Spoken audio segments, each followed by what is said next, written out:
This is Identity at the Center. Welcome to the Identity at the Center podcast. I'm Jim McDonald.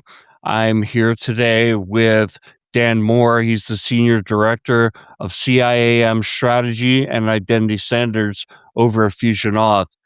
And hey, this is a sponsor spotlight. It's a fully sponsored episode where we take a deep dive into our sponsor solutions and perspectives on the IAM market, and it's straight from the source. So we're going to have a lot of good conversation today with Dan. Welcome to the show, Dan. Good to be here. Thanks for having me, Jim. Yeah, we're really glad to have you. And this is a conversation I've been looking forward to for a long time. I'd like to know I'd like to start with a question pretty much around what FusionAuth does. And the joke that I was thinking of was like, well, we could take from your name that you do something with auth, right? So is it authentication, authorization? Tell us about FusionAuth. What is it you guys do, and maybe a little backstory of the company. Yeah, I mean, it's either authentication or it's something to do with like nuclear power, right? Like with that kind of name. We are a customer identity and access management system, which means that we focus on authentication and authorization. But instead of a lot of the folks that come on this podcast, which are focused on workforce or employee identity and access management, we focus on customers. And we started in about 2018. We actually had a rebrand. We grew out of another product that actually instantly failed. But we started in 2018 and then grew bootstrapped until 2023. And then we took some investment. And our perspective around customer identity access management is really that we find that people treat that as kind of a utility. They pick a vendor or they build it themselves and forget about it until renewal time. But we found that we think, and we've seen this over and over again, that identity is critical infrastructure. I don't have to sell that to you. You know that identity is critical infrastructure, but that means that control isn't optional. And so you need to own where you deploy, you need to own when you upgrade, and you need to own your data. And that's something that we really feel strongly at FusionAuth. Yeah, I mean, that totally makes sense. I'm sure that whole piece about maintaining control resonates with a lot of our listeners. We do have a lot of listeners who either do only customer IAM or customer IAM as a part of their responsibility. Dan, this is your first time on the podcast, and it would not be an Identity at the Center podcast if we didn't hear a little bit about your identity origin story. So I posed a question to you. How did you get into identity? Did it choose you, or did you choose it? I've been circling around identity for a long time. I've been a developer since the early 2000s. And I remember I did an internship in college where I ran a cracking program against a Unix password file for my employer to help increase the security of their login system. And I remember a little while later, I rolled my own auth for a small book review application that I wrote. So I kind of always had some identity inklings, but really started getting into identity in early 2020 when I joined FusionAuth as a developer relations engineer.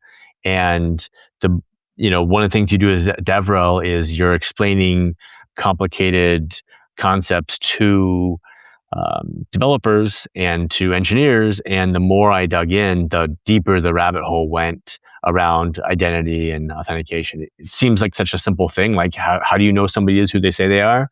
But turns out there's a whole lot in that statement. Yeah, you said something interesting there. So you talked about developer relations, and I think in my mind, when I think of FusionAuth, I think of this as a product that attracts the attention of developers. Is that true? I mean, is that just kind of a side benefit? No, I think that's definitely where we started, and where most of our customer base and community is from, is the developer side of things, as opposed to kind of the IT or the security side of things. Not that we don't have conversations with those people, but really our founder was a developer. a lot of the early employees were developers, and there's a developer ethos throughout the product and the company in terms of, you know, there are things that developers care about that I I think that other people might downplay, and that could be extension points, it could be APIs that feel good, that are consistent. It could be extreme levels of customization, and that control aspect that I mentioned earlier. That I think is something that developers really care about, because at the end of the day, they're on the hook, right? And they're bringing our solution in, but they're still the ones that are responsible for making sure that the integration goes well and the application keeps running after they've done that integration.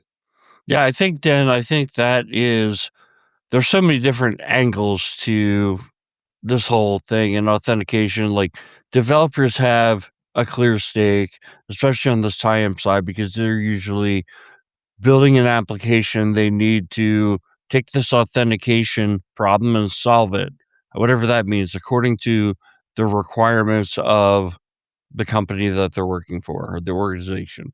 Um, there's also stakeholders, as you mentioned, IT and information security. I think a lot of people think about authentication as a security requirement. But there's also the people who tend to control the budget, right? They're thinking about outcomes. And I know you've talked a lot about, thinking about authentication from an outcome perspective. And I think authentication can become an accelerator or a hindrance if you don't do it right for the business. Can you talk a little bit about that? Yeah, and I don't want to forget. I want to add a very important stakeholder, especially for customer identity and access management, is the marketing team, right, or the sales team. Like, they're very interested in making sure that authentication doesn't overly impact what they're trying to do for the company, right? Which is bring in new business, bring in new customers, and keep customers happy. And the way I think about this is that authentication is the front door to the application, and especially again for customers. And what do you think about when you think about front doors? Well, first of all, you want to make sure that you pick the front door that works for you. You want to make sure it's secure, it has a key that lets people in who should, and doesn't let people in who shouldn't be there. That it opens correctly, right? No one wants a door that sticks or has a lot of friction. You want to make sure it's the right size and it matches the home. And this, I think, is a key piece of the customer identity and access management story, is that a castle has a different front door than a tiny home.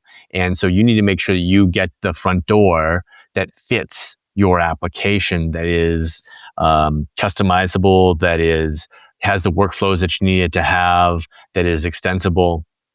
And, as far as, the barrier aspect of that, you want to think about, and again, this is a spectrum, because I think that someone that is working on like an online game with a low cost of goods sold and a very easy sign up process, or a goal of easy sign up process, is different than someone who's trying to onboard doctors, where they're handling PII and HIPAA, if you're in the US, HIPAA rules and things like that. So at the end of the day, you want to include, the authentication features that your user population needs, whether that's linking to external directories using SAML or OIDC, offering frictionless social login or one-time passwords.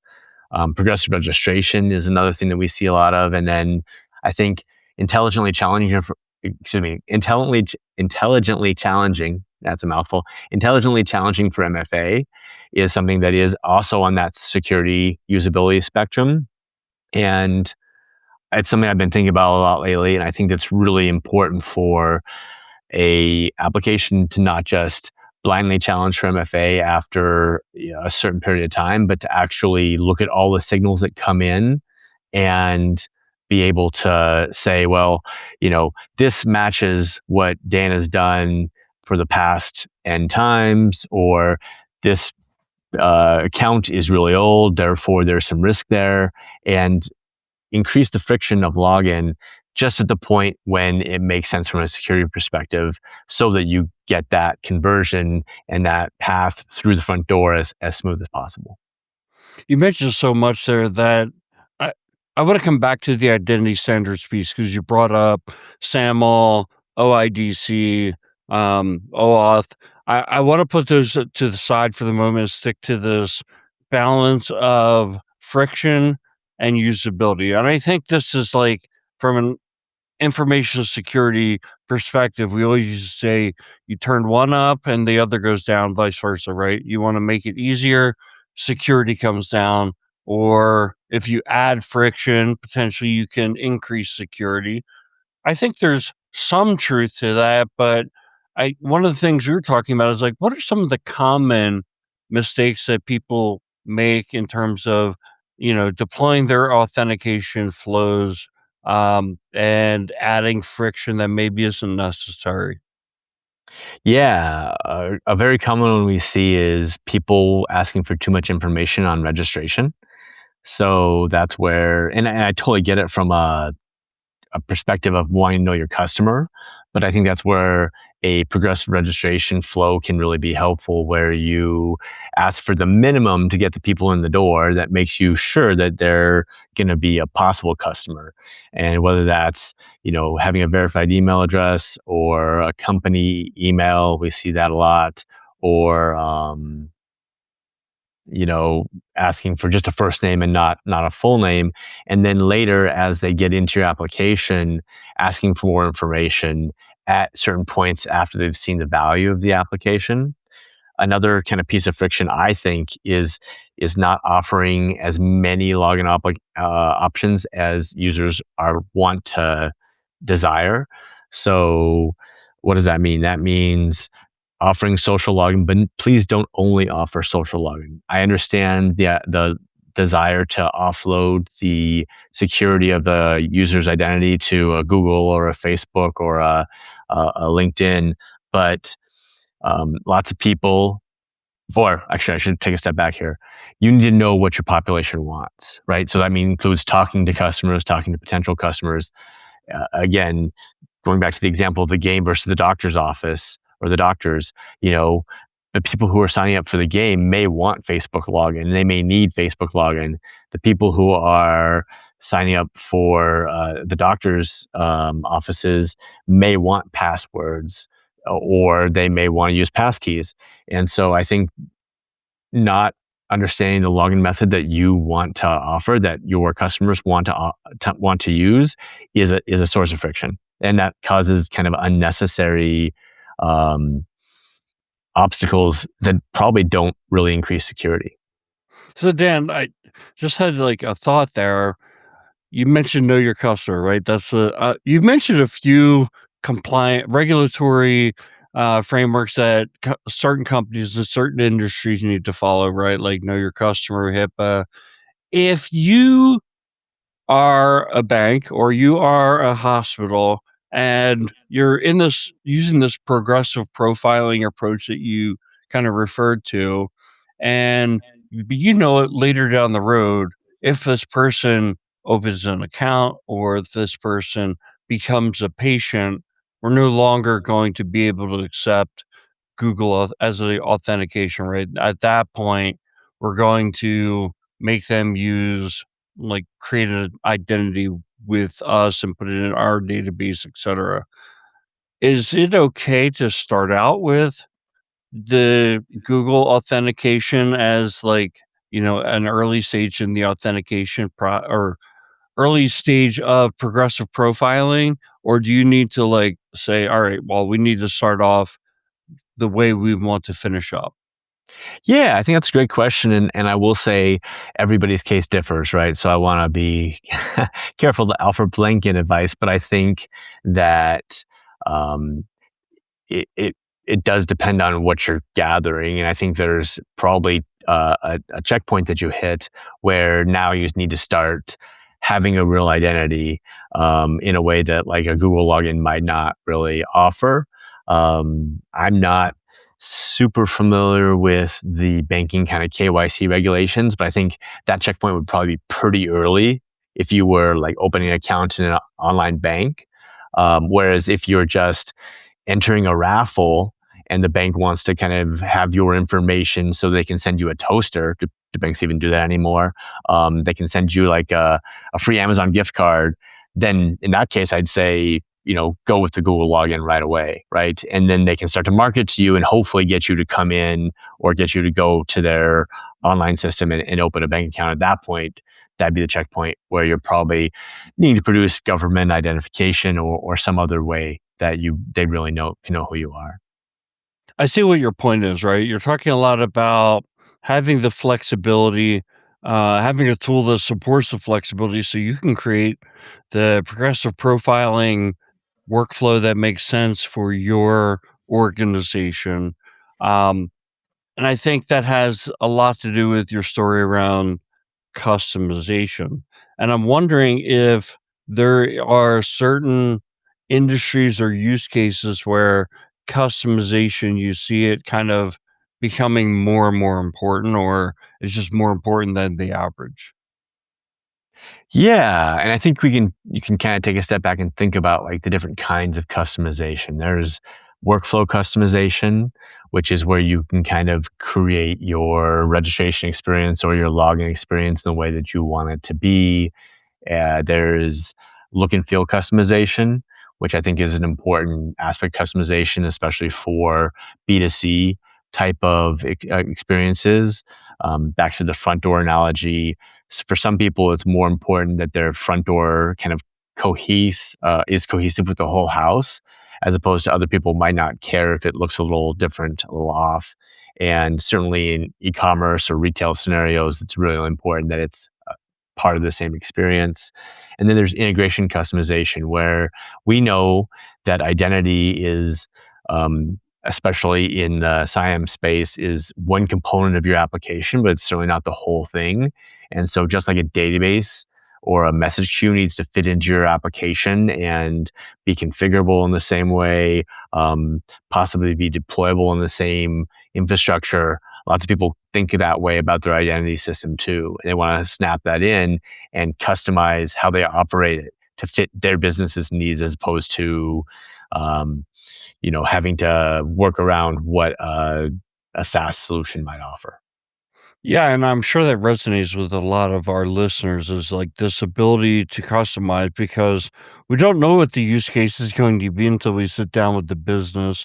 And it seems to me like you guys have designed FusionAuth so that um, you can fit a lot of different scenarios, or you have the ability that you can solve regardless of how the business wants to go about something like progressively challenging and progressive profiling of your user. Would you say that that is kind of what makes your solution stand apart from your competition?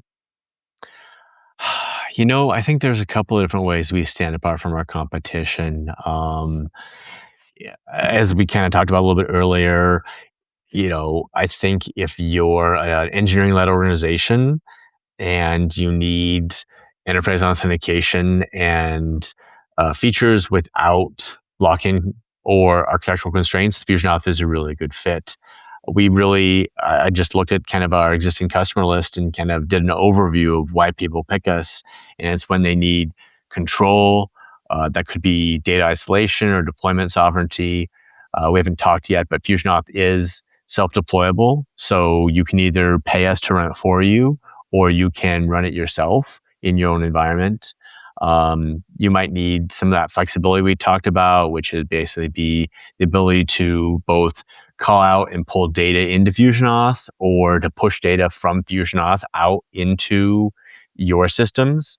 Um, we're really big on about predictability. We actually have a transparent pricing page, and we don't lock you in. If you want your entire database of, if we're running FusionAuth for you, if you want your entire database of users, not regularly, but like because you're migrating off, we will 100% give that to you. You own your customer data. We're holding it in custody for you, not holding it hostage. And then the speed of deployment. I think that this does vary on the complexity of the situation, but we've definitely had people who've integrated their application with FusionAuth in a week. That was, I don't want to say that was the simplest situation. They actually had some external pressures, mostly budgetary, that caused that kind of rapid turnaround. But we've also had people that are working on projects that are complicated enough, they've taken years to kind of migrate their user base kind of bit by bit to FusionAuth. So speaking of that, like the differentiation and why customers end up choosing you guys, um, what types of organizations, if there is a type, tend to be your sweet spot? Yeah, I did a survey of our customers. I looked into our customer base a while ago, and it did really range from people that are using us even to manage their internal employee directory to very large B2C organizations and B2B organizations. Um, I think are some of the things that would cause someone to want to look at FusionAuth are people that are replacing a legacy auth system or a homegrown auth system, and they want minimal migration interruption. We have a lot of features that kind of can help with that situation. Another issue is when people want lightweight multi-tenancy and but they still want that deployment flexibility. So within FusionAuth, it is what we call a single tenant solution. You're going to run it yourself. It's an independent database. Whether you run it yourself or we run it for you, it's an independent database. But within that database, you can have thousands of tenants, and we definitely have people that have split up their user pools to have thousands or tens of thousands of tenants. And kind of another big piece is, again, that balance between security friction and user experience. We provide a lot of tools that let you pick where is the right solution for your user base. It feels to me like FusionAuth is, lined up, is the sweet spot for certain types of organizations that want to maintain control. And I think, like, look, I've been doing CIAM since 2003, right? That's how I got my entry into identity.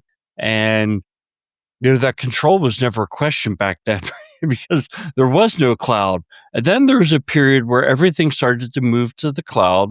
And I was in banking at the time, Yeah. and banks didn't want to put their data in the cloud. And I think that at some point they said, well, we can't really use um, a lot of the technology that's available unless we're willing to put things in the cloud. But there are still probably organizations that are doing everything to resist putting all their customer data in the cloud. So it seems to me this is a very important lane for certain organizations that want to maintain some level of control. And I didn't go through all that to bash putting things in the cloud. I think that there's a lot of benefit to that. But if there are certain levels of control that you want to maintain, you don't want to have a dependency on a vendor to run your infrastructure or have your data in a database that it gets mixed with other customer data, right? I mean, that seems to be the key differentiator you were talking about, right? Yeah, it's definitely a key differentiator. It is worth kind of laying out that we have plenty of people that run FusionAuth in the cloud, and FusionAuth Cloud itself is on AWS. So we're big believers in the cloud.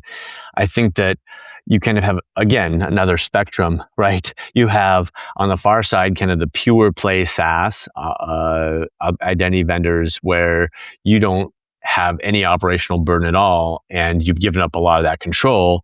And then you have FusionAuth Cloud where you have given up some operational control, but we still let you do things like, for instance, control your upgrade cycle. Like, we will never make you upgrade at the drop of a hat, and you get to control which version you're on, which is really nice for those developers who are the ones getting the on-call pages in the middle of the night, because they can kind of have exact control of their environment. And then you have further levels of control, but also more responsibility, where you are actually operating a tool like FusionAuth yourself. And so you can kind of think of that spectrum the same way you think about it for RDS, right? If you're in the database world, you might think of a fully managed database like a DynamoDB. Sorry, I used to teach for AWS. I used to teach AWS certification, so that's kind of what I reached to. But you have DynamoDB, which is fully managed, and then you have RDS, which is a lot managed, but you get control versions, and then you have like, I'm going to run Postgres in my data center. And I'm not going to pretend that any of those is 100% the right solution for everybody all the time. They just aren't, but they give you different levels. And I think it's good for the customers and the developers that are building these applications to be able to, look at their architecture, look at their reliability needs, look at their latency needs, look at their, how far they're going to be pushing their authentication solution, and see what makes sense. You said a lot there. One, I am also AWS certified, and I was really surprised how difficult those exams were. There's a ton of resources on YouTube that make it easier, but I don't like doing those kind of things. I kind of feel like that's cheating. I think overall, I have this core belief when it comes to CIAM, especially, that it's not one size fits all. And you just kind of gave a lot of those reasons. And I've been involved with organizations when it comes to CIAM where it's like, hey, we want this to act a lot like authentication in our enterprise. But then when they, maybe that's a stakeholder from IT or from InfoSec. And then when you get to talk to marketing and they say, well, all this product lets us do is like change a little logo in the upper left-hand corner of the login screen. Like, no way. We want a fully branded experience. We want white box, and or white label. Sorry, we want white label, and we want to brand the heck out of this thing. And it's not just branding, but it's probably more than that, especially when it comes to building custom workflows. But I think this is the real trade-off between customizability and kind of out of the box, like, hey, we can completely replace our authentication system in a half an hour. Like, there's a trade-off there, right? Can you talk a little bit about that trade-off? Yeah, I think that it gets back to the control versus responsibility trade-off that we talked about, right? The more control you have, the more responsibility you have. And so we have kind of three options for customizability around look and feel. The first is you can use our APIs, which our own kind of front end uses, and build your own experience, knowing that those APIs are going to continue to be supported for years and years. Obviously, that's a lot of responsibility to take, right? The second is you can use our simple themes, which let you do more than just replace a logo, but it is kind of a limited set, right? You can replace a logo, you can change the color scheme, you can change kind of some of the wording, a lot of the wording actually, but there's it's kind of a simple path. And then there's our advanced themes, which let you tear down the entire look and feel. You're still kind of in our workflows, but you can basically replace every bit of HTML, every bit of JavaScript, every bit of CSS. And we definitely have people who are in all three of those buckets.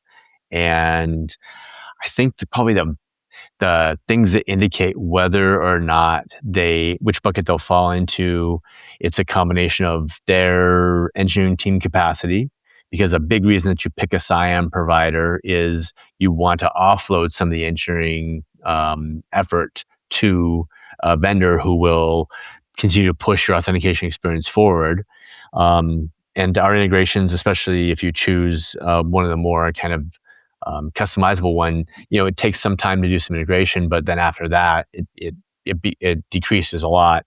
I think then the desired control that they have from one of their stakeholders, right? It could be marketing, it could be legal and compliance. Those definitely weigh in. But I think that it also depends on the business you're in.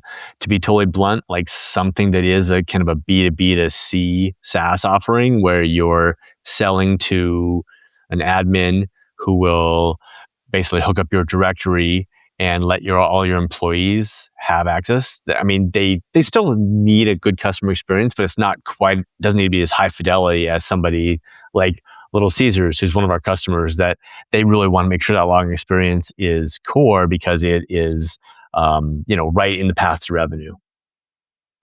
Yeah, I've been focusing on the differences, but there are some common threads, and you just kind of talked about them. There's the B2B where customers are selling to other businesses. So it's a business selling to a business. There's also the B2B2C where they're selling to a customer, but then they're selling to a business, but the business is selling to an end user, right? There's these common use cases. And I'd like to pick on that even a little bit more and say, what are some of the common challenges that organizations face across all these different spectrums? Yeah. So, I mean, I think a common challenge is that again, back to kind of the very first bit of conversation we had, they want to make sure that the door is secure and that it also looks good. And so they are trying to pick where that right space is on that continuum. That's a common challenge. I think making sure that the door is always open, that it's highly available is an important thing, whether you're in B2B to C or in B2B or in B2C. Um, I think that offloading some of the cognitive load of the identity standards and making sure that things are compatible is an important one. And I think finally, I think just generally a security posture, right?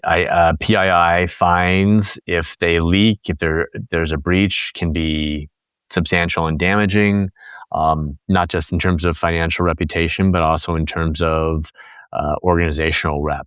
And so I think those are some of the main things that are cross-cutting concerns. Yeah, I think those are important. So we talked about what's common. We talked about the ability to differentiate. And then I think going back to this customer evaluation scenario, I've actually seen some organizations where they say build versus buy, right? And so they almost have to get past that hurdle. Look, early in my IT career, it was always build versus buy. And then it got to the point where it's like, okay, you can just skip past that. What are you going to buy? But I think when it comes to CIAM, especially, you still have to ask the question build versus buy, especially when you've got talented developers. Why did they decide to buy versus build? Yeah, I think that AI is decreasing the cost of build to some extent as well, right? That's a new kind of factor in the last couple of years. But I think that it's really an opportunity cost story. And it is what is core to your business and what is not core to your business. And I think this is to tie this back into one of the previous threads. This is where the control spectrum matters too, because you could argue that actually making sure that someone can log in is core to your business. And I totally have sympathy for that. I also think that you could argue that it is not core to business because it is undifferentiated. I don't think I've ever heard anybody say, "Oh, I love this application X because it's got such an awesome logging experience." I've got news for you folks. As much as Jim and I love identity, most of your users just want to get through the login process to get to the good stuff, right? To get to your functionality, your data, whatever your application has that is, the thing that they signed up for. So the reason that that's important is or again, that's another reason why we have this. We think that deployment flexibility is so important is because it lets you take over the operational control of your identity system, which again, you want to make sure that you're the one on the hook for the paging. You want to make sure that you can control making sure it's available while handing off the feature control. What do I mean by feature control? That's choosing to implement passkeys. That's making sure that you're up to date with the latest versions of the standards. It's making sure that you're able to turn on a feature like MFA by checking a box as opposed to, or making an API call as opposed to building it out yourself. And so I think that these are all things that are important. I think there are certain big tech examples where they kind of have to have their own authentication platform because they're basically selling authentication, or if you're Google, right, you're not going to have a product. But I think organizations have to be careful in terms of classifying themselves as big tech. You could be big tech and still not have to run your own authentication or identity platform, right? And so I think that is one of the things. I want to go back to something you talked about earlier, Dan, which is you very quickly mentioned APIs. And when we got into this conversation about big tech, I started to think about um, kind of this omni-channel experience where you have a lot of streaming platforms now. So you have to authenticate with a TV, or you have to authenticate on different types of devices, including things like kiosks and things like that. So you might be facing the unknown, but if they can understand the language, and this is also segueing into standards a little bit in terms of if you have a platform that can run on web standards and you can do RESTful API, then you guys can solve that problem, wouldn't you say?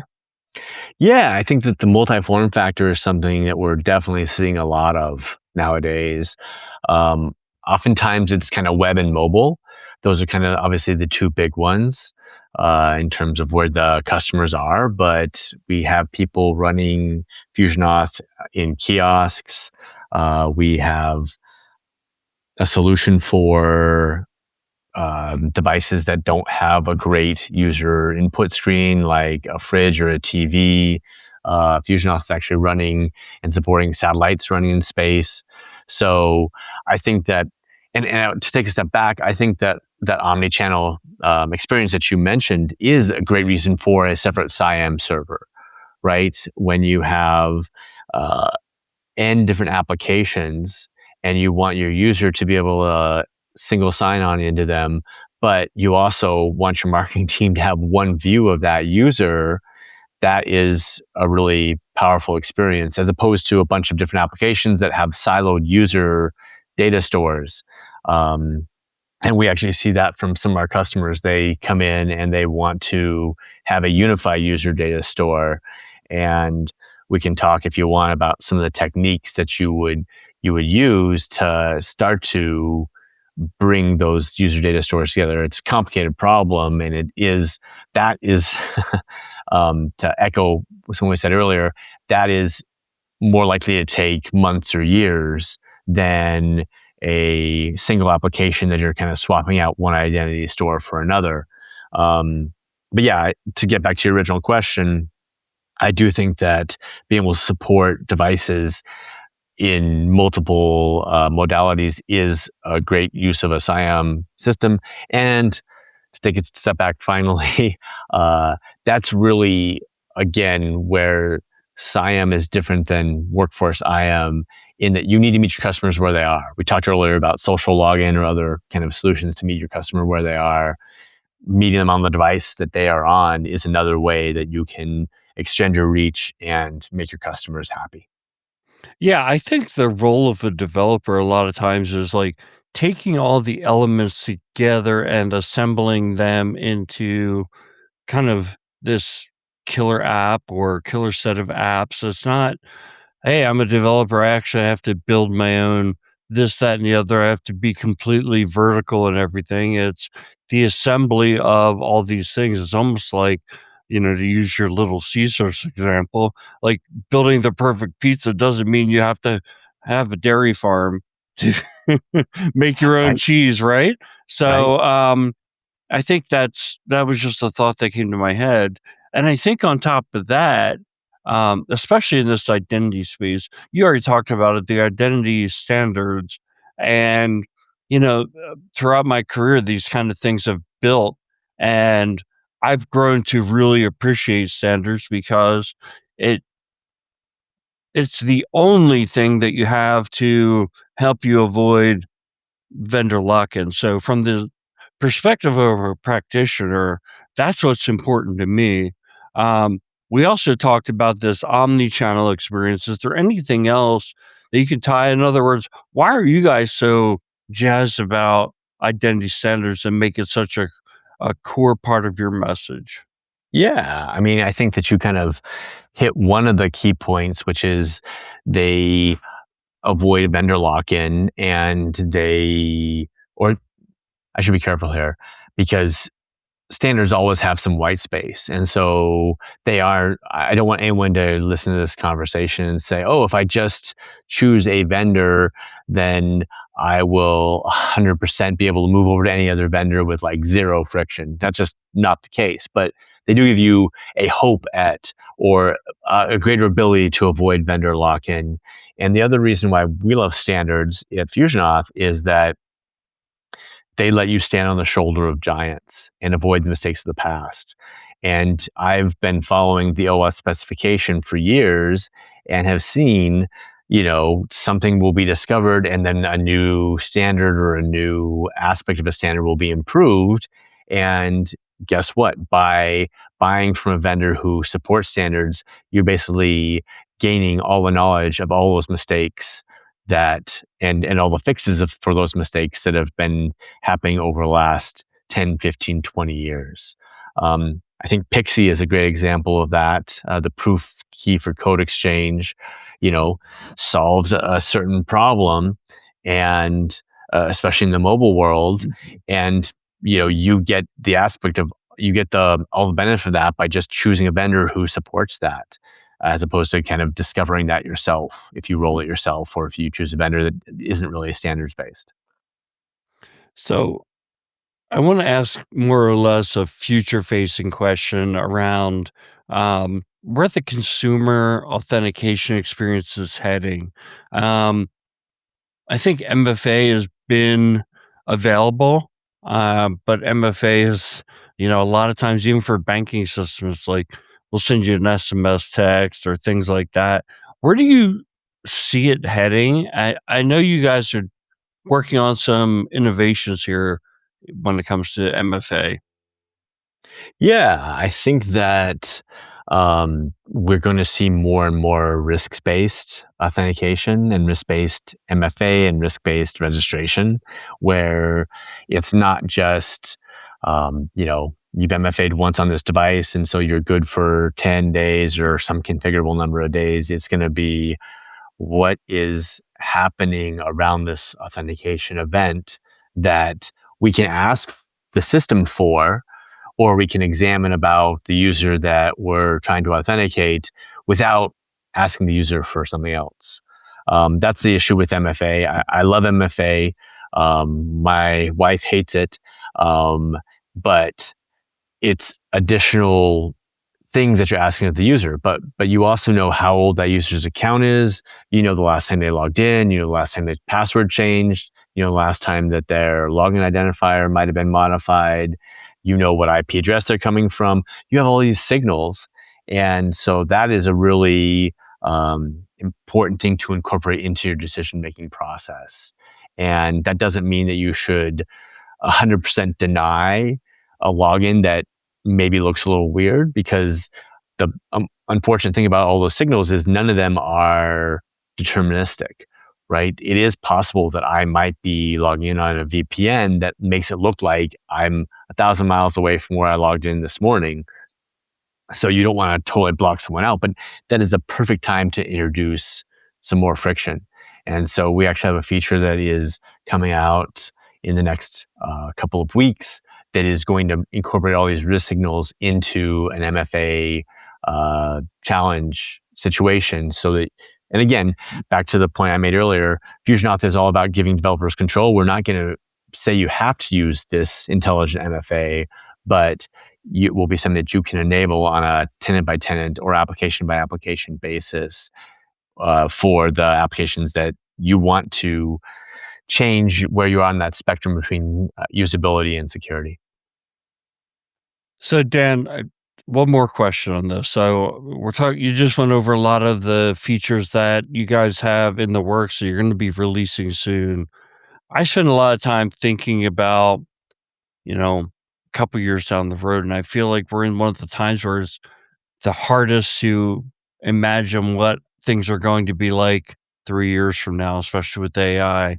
I think of like AI agents and what could potentially become of them, me sending them off to do work on my behalf, go and find, hey, I want to buy these hiking boots, go off and find the best deal for me and then purchase them when you find that best deal. Um, that's kind of, like when I put my future facing cap on where I could see customer I am going in the future. I'm kind of wondering from your perspective, thinking, let's throw a number out there, 3 years out, what are the things that, are really in your mind and you're starting as a strategist to plan around? Yeah, I mean, I think AI agents are obviously a huge one. I will say I think that AI agents in the format that you've kind of laid out are much more of a customer identity access management problem than they are an IAM problem, because you're going to have, um, you know, people that are driving these that are not your employees that you're trying to provide services to and make money from. So what does that mean? That means that I would not be surprised if the agentic, like kind of primary agent in my in my shoes as a customer is something that's embedded in a device, right? If I was Apple or Microsoft or Google, I would be trying to build this agentic functionality into my phone or my computer as fast as I possibly could. And so, what does that mean from a kind of a CIAM vendor perspective? Well, I think you need to be able to like be discovered and be able to be interacted with by these agents. And that means supporting the standards that are emerging. And model context protocol is obviously one of these. We actually have some customers that are starting to roll that out for not just their internal employees, but for their customers to start to interact with their systems. And there are some other ones out there too. And I guess I would say that 3 years is not that long a period of time in the standards world. I actually, one of the very first articles I wrote for FusionAuth was something about OAuth 2.1. And I think I might have written in that article, and it should be done in the next 6 to 8 months. And OAuth 2.1 is still a draft standard. It has not yet been kind of blessed and kind of moved through to be a full RFC. So I think I had my eyes open a little bit in terms of how long it takes. The benefit of that, of course, is that it can adjust over time, and as things change, it's not locked in. So, and standards are best when they're they're implemented in multiple different ways by multiple different vendors and practitioners, because then you're sure that it's not just someone taking their bespoke process and stamping it with a standard. But to get back to your final your question, like, I think agents are going to be big. I honestly, and I feel weird saying this, but I think passwords will still be around. I think for some subset of people, passwords No, are, no. I know, but it's very hard to think of things that are as portable and can be as, I mean, you can make a really long, secure password, and it has, some benefits, and also frankly it's like a lowest common denominator for sure, right? It works across any device, any form factor, etc. um yeah, I think those are kind of the two main prognostications I would make. Dan, really appreciate all the time you've given us today. I mean, I've learned a lot. I'm sure our listeners have learned a lot and probably are interested in now learning more about FusionAuth. I'd like to know, well, first off, I know you set up a URL for us at fusionauth.io/IDAC. Correct me if I got that wrong. So That is correct. fusionauth.io/IDAC. Get more information. But any kind of parting thoughts on, why people should check out FusionAuth, especially if they're looking for a new solution or, just generally anything to close out on the technology topic? Yeah. So I think that the same way that you are going to want to partner with a vendor when it comes to the cloud provider that you pick or a key part of your application, like a database or a messaging library, message queue, excuse me, you want to pick a vendor with a CIAM vendor with the same level of care, like do the POC, kick the tires.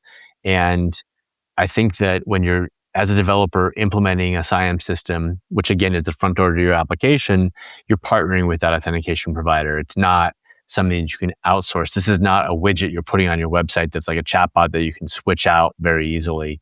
Um, we talked about AWS a little bit. It's similar to the AWS shared responsibility. The best authentication and most secure MFA in a customer identity access management system doesn't work if the application is not checking the token at the end of the day, right? Verifying the signature or all the other things you need to do with the token. FIFA had a hack about this, which I'm happy to share with you. But so at the end of the day, treat it like an engineering problem and think about who you want as a partner is the thing that I would leave everyone with when we were talking about CIAM systems.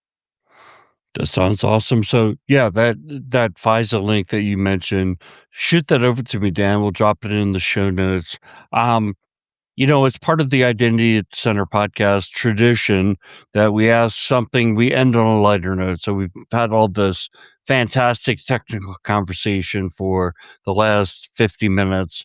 I wanted to ask you, like, we're right in the heat of the summer. Everyone's going on vacation somewhere cool.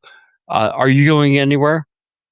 Yeah, me and my family are gonna get up to Seattle in the Pacific Northwest in August. Looking forward to, I don't know, I went to school up in Washington State, and summers in Seattle are the best. It's so much sun, it's so much green, and we're gonna do some stuff on Lake Washington and maybe see the Space Needle. And I'm looking forward to that a lot. Do you have any vacations planned, Jim? Yeah, I'm going further northwest. So, on July 4th for that weekend and the week after, we're heading up to Alaska. And it's been like on the bucket list forever. Starting in Anchorage, going to Seward, going to Homer, then Mm. back to Anchorage. So I'm super excited, man. This year got a chance to go to Europe. I've been to Las Vegas. So why not Alaska, right? It just the theme Europe, seems to be Vegas. like just whatever, every kind of vacation. So, yeah, I'm excited about that. And by the way, I have been to Washington State and Oregon. Those are next to Ireland, the greenest Mm, places I've ever been. I, yes. I remember going to Ireland the first time, and they call it the Emerald Isle, and you can really see why when you get there. It's like green, green, green, and it's like a Definitely. bright green. What I found in the Pacific Northwest is like every tree has like moss or vines growing on it. So it's like not only are the leaves green, but the entire tree is green, and there's moss growing on everything because of probably the water, the humidity in the air. It's kinda humid. I lived in the Southeast for 20 years, so Mm, the only thing that I think is more humid, well, was Florida. Florida is, yeah. like, super humid, and Mexico, and there are places that are more humid, but I got used to it. Yeah, yeah, the Northwest is nice because you have that humidity and that rain and that drizzle for 9 months out of the year, and then I don't know whether it's May or June, but there's this moment that comes and bam, it's like the sun's out and you get those long days, and we're really looking forward to that vacation for sure. That's awesome, man. I hope you have a great time on your vacation, and I'm gonna go ahead and close this one out. Dan, thank you so much for your time. Uh I'd encourage everyone to get out to fusionauth.io/IDAC, learn more about the product. We'll put Dan's LinkedIn information in the show notes so you can reach out to him, connect, start a conversation. And of course, we're always at idacpodcast.com. idacpodcast.tv brings you right to our YouTube channel. And we appreciate everyone who listens to the show. Thank you. We do this for you. Hopefully, this is information that is educational and entertaining, and we'll keep doing it. So for now, I say goodbye, and we'll talk to you all on the next one. You've been listening to Identity at the Center. We hope you've enjoyed the show. Make sure to like, rate, and review, and we'll be back soon. But in the meantime, hit the website at identityatthecenter.com. See you next time on Identity at the Center.